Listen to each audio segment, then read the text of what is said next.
유명한 영화인들이 후원자로 있어서 영진이가 공모를 강행할 수 있을지 영화계의 시선이 쏠려 있습니다.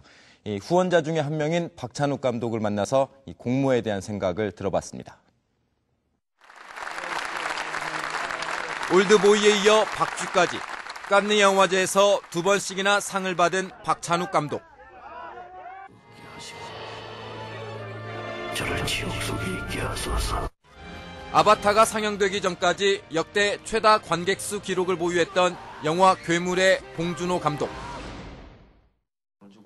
그리고 해운대의 윤재균 감독과 우리 생애 최고의 순간의 임순례 감독.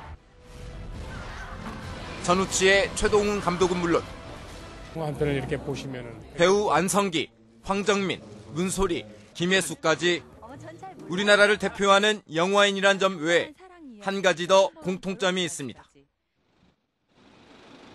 이들은 모두 서울 낙원동 옛 헐리우드 극장 2층에 있는 고전예술전용관 서울아트시네마의 주요 관계기자 후원자입니다. 영화학도나 영화인, 비평가 등에게 필요한 고전예술 영화들을 보여주고 수집하고 보관하는 시네마테크 활동이 이루어지는 곳으로 일종의 영화 도서관 같은 역할을 하고 있습니다. 지난 80년대부터 민간 자생적으로 성장해온 시네마테크 활동이 정부의 지원을 받아 이렇게 영화관으로 옮겨온 건 지난 2002년부터였습니다. 그런데 평온했던 이 서울아트시네마도 최근 발등에 불이 떨어졌습니다.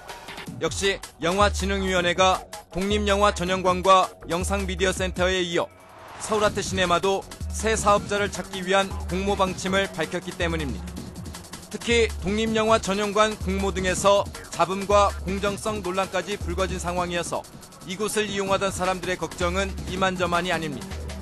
사실 시네마테크에서 영화 공부를 하면서 영화 관련된 꿈을 꿨었는데 되게 저한테는 되게 공부방 같은 곳이거든요. 근데 그곳 자체가 일단 지금까지 사업을 잘 운영해왔었는데 그게 바뀌고 나서 그 이후의 일을 보장할 수 없고 일단 제 생각. 지난 8년간 운영에 문제가 있었던 것도 아니라고 합니다.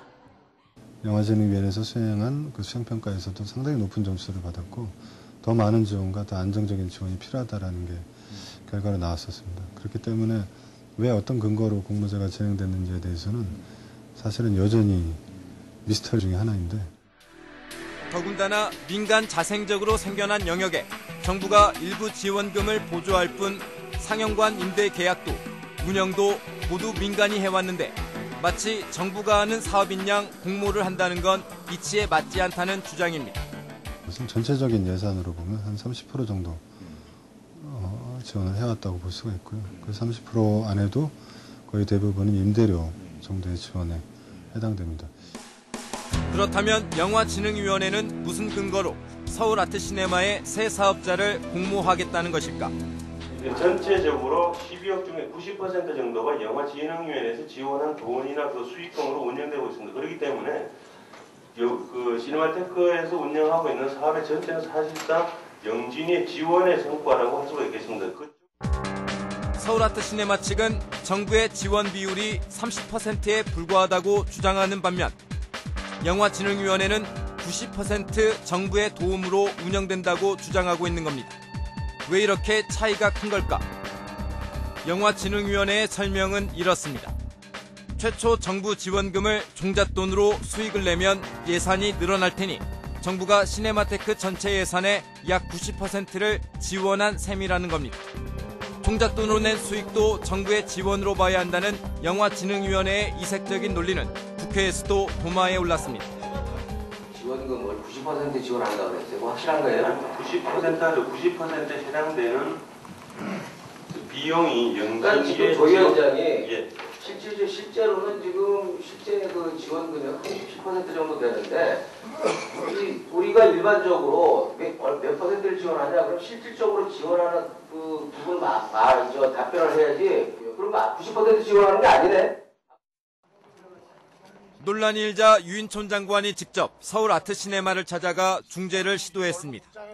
영화 여배우들의 이재용 감독과 타짜의 최동훈, 해운대 윤재균 감독 등이 서울아트시네마 측 인사로 참여했습니다. 그래도 뭔가 이게 나름대로 위탁기관이라고 생각 있고 또 만약 내 30%밖에 돈을 안 준다? 그래서 그것도 난 좀 이상하게 생각을 했어, 그 당시에.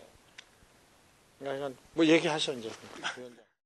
함께 온 영화진흥위원회의 조임은 위원장은 어차피 경쟁자가 없을 테니 공모에 응해달라고 요청했고, 유 장관도 공모에 응하면 다른 지원이나 혜택을 주는 방식을 제안했습니다. 여기 얘기는 공모를 해도 올 사람이 없다는 거거든, 지금.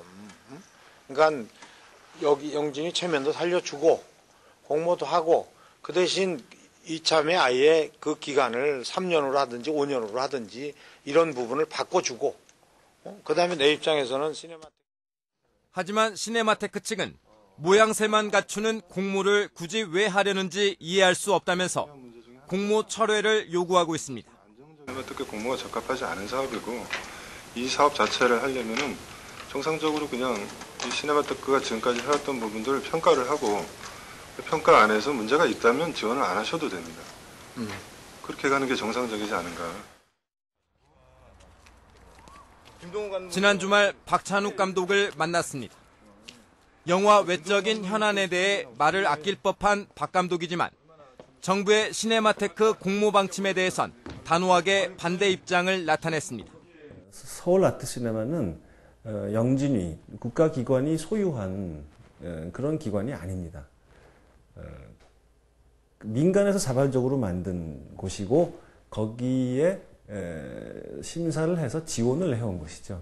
이미 민간에서 자발적으로 하고 있는 곳에 대한 지원을 할 것이냐 말 것이냐만 결정해 주시면 되는 거라고 저희는 생각합니다. 그래서 이 시네마테크를 국가에서 공모하는 경우는 세계 어느 나라에도 없는 것이고, 풀뿌리 민간운동으로서의 전통과 영화계의 후원으로 발전해온 역사가 훼손될까 많은 영화인들이 주시하고 있다고도 했습니다.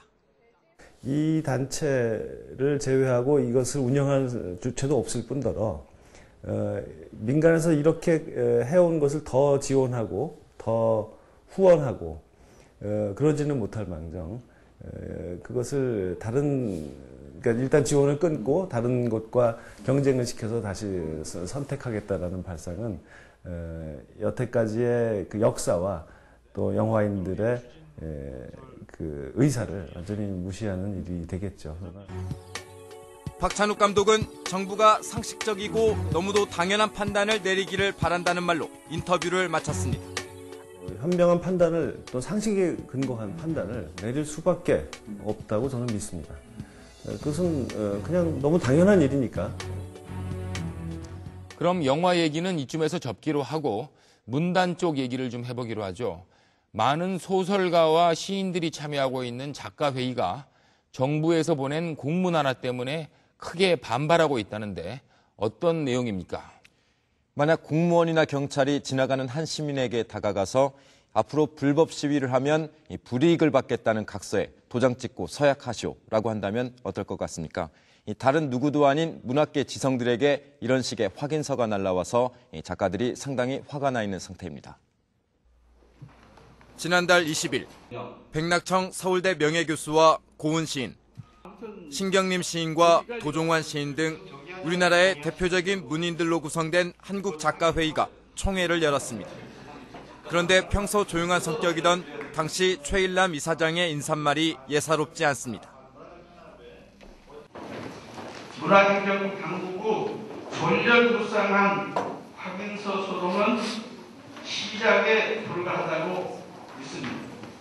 그러나 한국작가회의는 그럴수록 의연한 자세로 맞선 역사를 가지고 있습니다. 도대체 확인서 소동이라는 게 뭔데 원로 문인들부터 젊은 작가들까지 이례적으로 많은 회원들이 총회에 참석했을까? 이들을 분노케 한 건 정부 측이 보낸 이 한 통의 공문입니다. 먼저 보조금 특별지원 조건 안내문. 유감스럽게도 우리 위원회는 이 단체가 2008년도 불법 폭력 시위 단체인 광우병 국민대책회의에 소속되어 있음을 경찰청으로부터 확인한 바 있습니다.